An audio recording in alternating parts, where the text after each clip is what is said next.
A year ago this month, the United States withdrew from Afghanistan.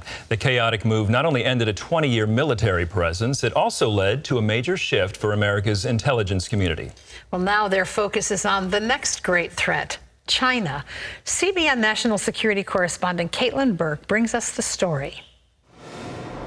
U.S. intelligence experts are in the business of adapting. During the Cold War, the focus turned to Russia. After 9/11, the priorities switched to counterterrorism. Now a new era is underway. We see a pivot back towards great power conflict, Russia and China in particular, but also Iran and North Korea.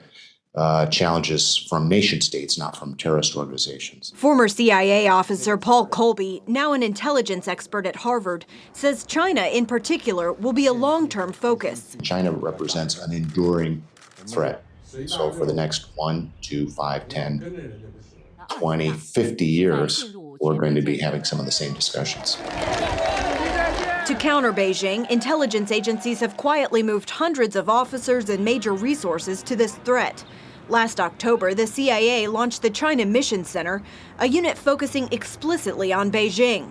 The CIA is also making emerging technologies a priority, given how the Chinese have used it as a primary means of espionage. The Chinese have shown that they are willing to pursue our personal data at a scale unlike anything anywhere else in the world. FBI Director Christopher Wray says China holds more U.S. corporate and international data than any other country combined, and regularly targets U.S. government, infrastructure, and research.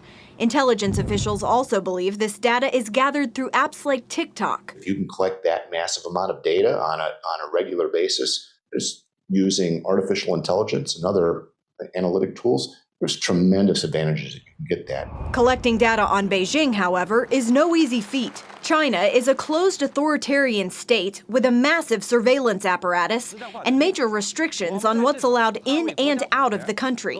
Kolbe says the U.S. will need to take a play from their book to be effective. To understand what's happening in China, to understand their capabilities, and to understand their plans and intention, what's in Xi Jinping's head, that requires a large, focused, patient intelligence collection effort.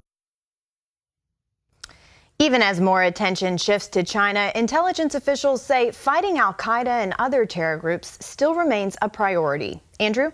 Yeah, Caitlin, what do we know about the Chinese approach to espionage here in the United States? Among the intelligence community, the Chinese strategy is known as the 1,000 grains of sand.